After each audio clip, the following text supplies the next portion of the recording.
Harihara Veeramallu, game changer, Vishwambhara. So ఈ మూడిట్లలో ఏది ఆడినా కూడా సో నెక్స్ట్ టైం నేను మాట్లాడను అది ఇది అని కొంచెం ఓవర్ యాక్షన్ చేస్తాడు వాడు. సో ఇలాంటి వాళ్ళు ఎంతమంది ఉంటారో నెగిటివిటీ స్ప్రెడ్ చేసేవాళ్ళు. మనం hello guys, welcome to my channel. So Vishwambhara నుండి అయితే వచ్చింది సో మెగా బ్లాస్ట్ గ్లిమ్స్ అని చెప్పి.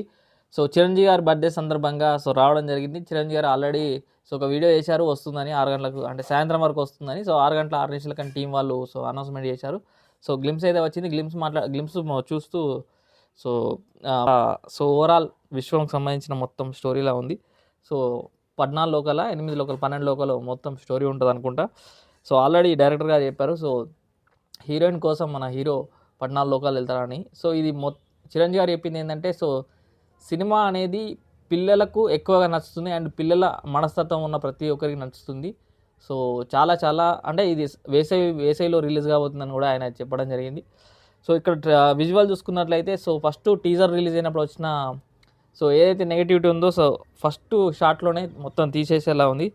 సో తేలుకు సంబంధించిన తేలు అంటున్నది పీతకు సంబంధించిన సో కన్నుకు సంబంధించిన షాట్ అది యాక్చువల్లీ.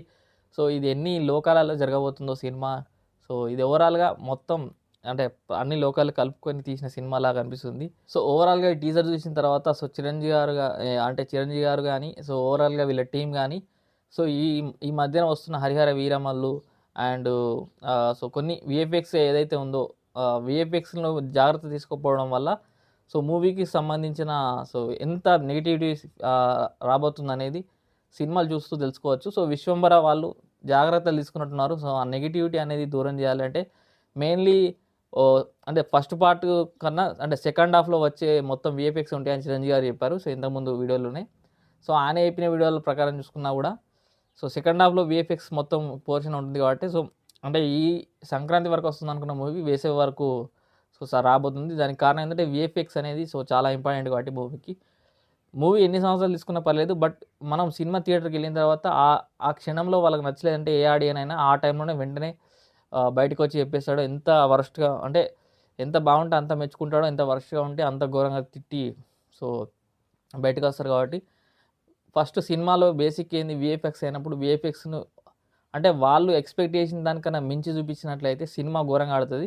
చిరంజీవి గారికి ఉన్న ఫేమ్ ఏదైతే ఉందో సో దాన్ని యూజ్ చేసుకొని సో ఆయనకంటూ ఒక మంచి సినిమా తీసినట్లయితే సో ఇది చాలా రికార్డులో తిరగాల్సింది. ఆయన స్టామినా అంతా ఇంత కాదు. సో ఓవరాల్గా మన తెలుగు ఫిలిం ఇండస్ట్రీలో ఉన్న టాప్ 1 హీరో ఒకప్పుడు. సో ఇప్పటికి కూడా ఆయన క్రేజ్ సినిమా బాగుండాలి కానీ ఆయన క్రేజ్ మామూలుగా ఉండదు. సో అందుకేనేమో సో ఎంత లేట్ అయినా కానీ విఎఫ్ఎక్స్ అయినా సో జాగ్రత్తలు తీసుకుంటూ అంటున్నారు. సో నాకైతే ఈ గ్లిమ్స్ అయితే నచ్చింది. టీజర్ మాత్రం సో అప్పుడు అంత ఓవరాల్గా అంత ఎఫెక్ట్ చూపలేకపోయినప్పటికీ ఈ గ్లిమ్స్ అయితే మాత్రం నచ్చింది నాకు. సో నాకైతే నచ్చింది ఫ్రెండ్స్ గ్లిమ్స్ అయితే. సో టీజర్ ఏదైతే చూపించారో సో టీజర్ ఉన్న నెగిటివిటీ మొత్తం ఏందని అనుకుంటున్నా. సో ఇక్కడ చాలామంది ఏం చేస్తారంటే అంటే నెగిటివిటీ స్ప్రెడ్ చేసే వాళ్ళు ఎలాగైనా స్ప్రెడ్ చేస్తారు. సో ఆ మూవీలో నుంచి వచ్చింది ఈ షాట్, ఈ మూవీలో నుంచి ఆ షాట్ లేపేశారు. సో ఇట్లా ఓవరాల్గా అన్నీ కంపేర్ చేసుకొని సో ఆ బ్యాచ్ అనేది ఉంటుంది ఎట్లయినా. సో ఒకడైతే ఏం చెప్తారంటే direct Harihara Veeramallu, game changer, Vishwambhara. So ఈ మూడిట్లలో ఏది ఆడినా కూడా సో నెక్స్ట్ టైం నేను మాట్లాడను అది ఇది అని కొంచెం ఓవర్ యాక్షన్ చేస్తాడు వాడు. సో ఇలాంటి వాళ్ళు ఎంతమంది ఉంటారో నెగిటివిటీ స్ప్రెడ్ చేసేవాళ్ళు. మనం ఎంత మంచి అవుట్పుట్ ఇచ్చినా బాహుబలి అయినా RRR అయినా ఏదైనా ఎంత పెద్ద ట్రైలర్ చూసినా ఏదో ఒకటి ఎత్తుకుంటారు.